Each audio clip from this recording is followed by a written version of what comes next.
Bonjour, bienvenue à cette nouvelle série de vidéos sur le publipostage. Dans cette première vidéo, on va commencer à traiter le TP sur le publipostage TP numéro 2. J'ouvre le TP. Dans ce TP, on vous a proposé 4 exercices. Le premier, qu'on va traiter d'ailleurs dans cette vidéo, c'est un exercice qui porte sur un publipostage de type lettre. Après, pour chaque vidéo, on va traiter un exercice, publipostage enveloppe, publipostage avec saisie d'une nouvelle liste et publipostage pour créer et gérer des étiquettes. Je commence par le premier. Pour faire un publipostage avec un document de type lettre, on a besoin d'un document docs appelé document de base et d'une liste qui contient nos enregistrements. Ici, on a choisi un fichier de type Excel. Avant de commencer l'exercice, je vais ouvrir les deux documents pour voir ce que j'ai comme information. Je vais sur mon gestionnaire de fichiers. J'ai téléchargé le TP, je l'ai décompressé et je vais l'ouvrir. Donc, dans cet exercice, on va utiliser le fichier attestation et le fichier note étudiant. Je vais ouvrir les deux. L'attestation, liste des étudiants. Alors, dans cet exercice, on a une attestation avec des champs vides. On veut préparer autant d'attestations que d'enregistrements qu'on a sur ce fichier. Donc, ce que vous devez retenir, c'est que dans un fichier Excel que vous allez utiliser pour le publipostage, les colonnes correspondent au champ, le champ semestre, le champ module 1. Les lignes correspondent à des enregistrements. Et donc, si vous avez ici 31 lignes, on a 32, mais c'est on retranche la première ligne, donc on a 31 lignes, donc correspond à 31 enregistrements.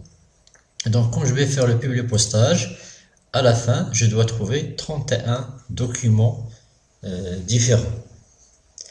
Comment faire le publipostage? On a le document de base, on a les listes. On doit faire de telle sorte que le document de base puisse être lié avec notre liste. Il faut qu'il y ait une liaison entre les deux. Il faut que le fichier Word puisse reconnaître les listes. Deuxièmement, on va insérer les champs dans leur place appropriée. Donc tous les champs, on va les insérer. À la fin, on fait la fusion pour avoir les 31 pages de notre document final. Alors, avant de commencer à travailler, on va jeter un coup d'œil sur notre fichier Excel. Et là, on remarque que nous avons un tableau sur la feuille numéro 1. La feuille 2 est vide, la feuille 3 est vide. La deuxième chose à retenir est que la première ligne contient les en-têtes de colonnes. Ça, c'est très important aussi à vérifier. Donc, je vais fermer le fichier, je n'ai plus besoin puisque je vais l'utiliser à partir de mon fichier Word.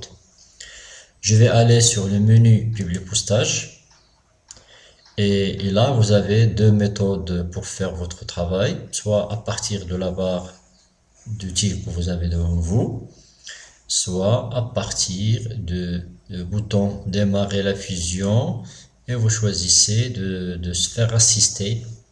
L'assistant nous propose 6 étapes. Alors, 6 étapes. La première, on vous demande quel est le type de document que vous allez produire. Une attestation, c'est un document de type lettre. On peut également produire des messages électroniques si on veut envoyer le document à plusieurs personnes. On peut produire des enveloppes, des étiquettes ou un répertoire.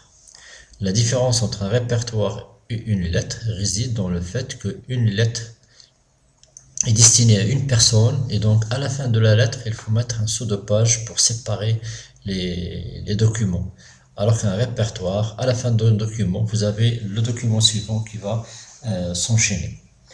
Donc on a choisi le document type lettre. Étape suivante, on va choisir le document de base. Et là, l'assistant vous pose la question, quel est votre document de base? Est-ce que vous voulez utiliser le document actuel qui est affiché? Est-ce que vous utilisez un modèle que vous avez sur votre logiciel, traitement de texte, ou est-ce que vous voulez utiliser un document que vous avez sur votre disque dur? Donc dans ce cas, on utilise celui qu'on a devant nous, le document actuel, puisqu'on l'a déjà ouvert. L'étape suivante, quelle est votre liste de destinataires? C'est-à-dire, quel est votre fichier Excel, là où vous avez les enregistrements.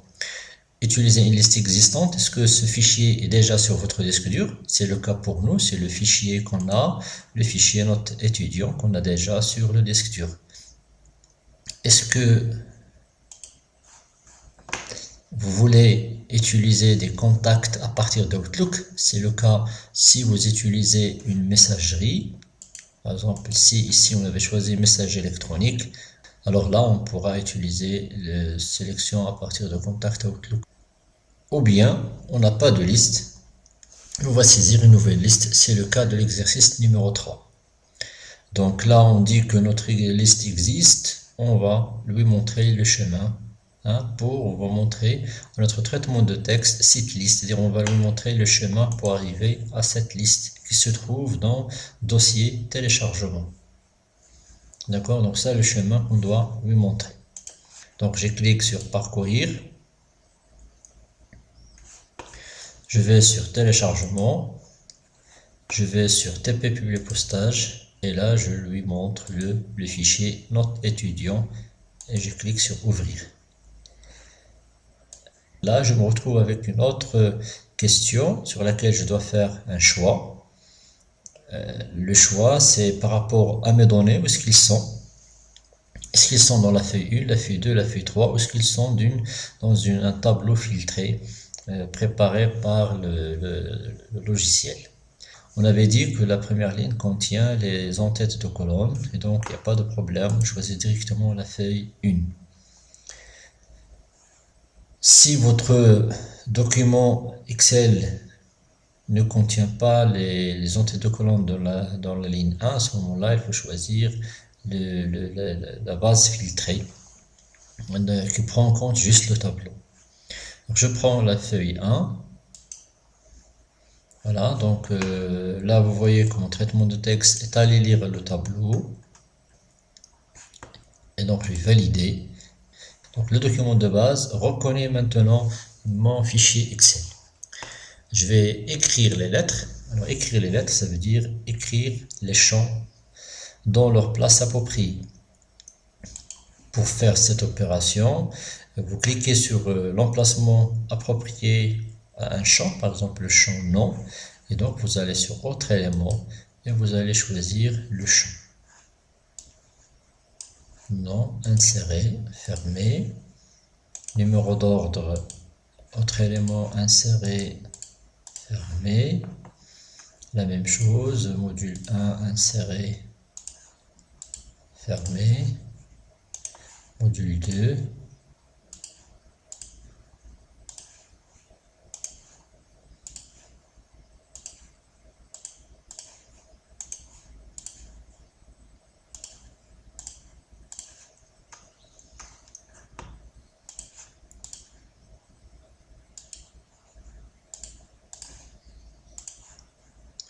et enfin je termine par résultat.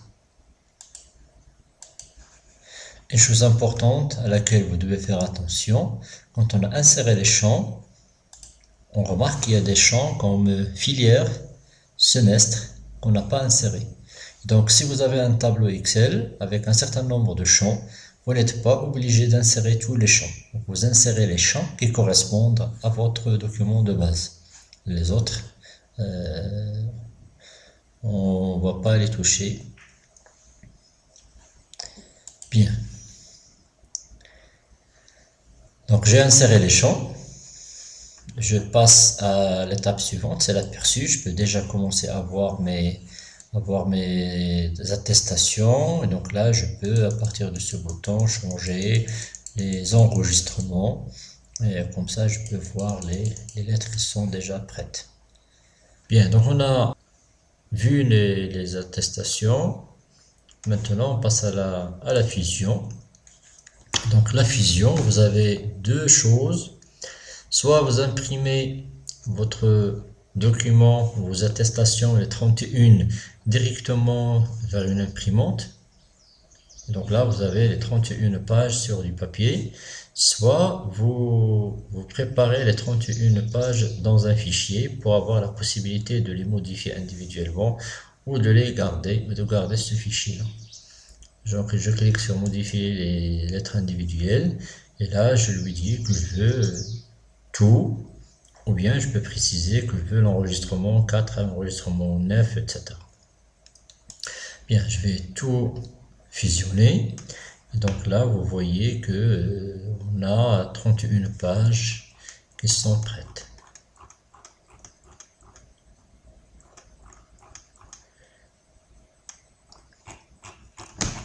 Bien, une fois que vous avez terminé votre fusion publipostage, vous devez à la fin avoir deux choses.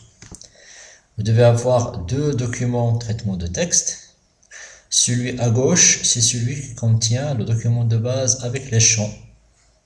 Voilà, donc quand vous cliquez, vous retrouvez vos champs. Et là, vous avez une page sur une page, c'est le nombre de pages de votre document de base. Vous avez également un deuxième document, c'est le document de fusion dans lequel vous n'avez pas de champ, vous avez du texte et vous avez 31 pages. Et donc le rendu que je dois donner pour cet exercice, ce sont les deux fichiers. Donc je vais les enregistrer. Le premier document de base, donc je mets fichier enregistré sous, donc je vais sur mon dossier, je vais créer un nouveau dossier, je vais l'appeler exercice 1. Je vais à l'intérieur de cet exercice 1, donc mettre attestation-document de base, enregistré. Je vais aller sur le document de fusion, fichier, enregistré sous. Je vais aller toujours sur mon dossier exercice 1. Et donc là, je vais appeler attestation, document de fusion. Et je vais enregistrer. Donc, sur le dossier exercice 1, j'ai les deux fichiers. Maintenant, l'erreur à ne pas commettre, c'est de compresser ce dossier-là alors que les fichiers sont encore ouverts. Pour compresser ce dossier et le déposer sur la plateforme, il faut tout d'abord commencer par fermer les fichiers, enregistrer. Voilà, je ferme l'autre fichier. Et après, là, je suis sûr que j'ai fermé mes fichiers et là, je peux compresser pour créer mon dossier compressé que je vais déposer sur la plateforme. Voilà pour cette première vidéo. À la prochaine. Merci.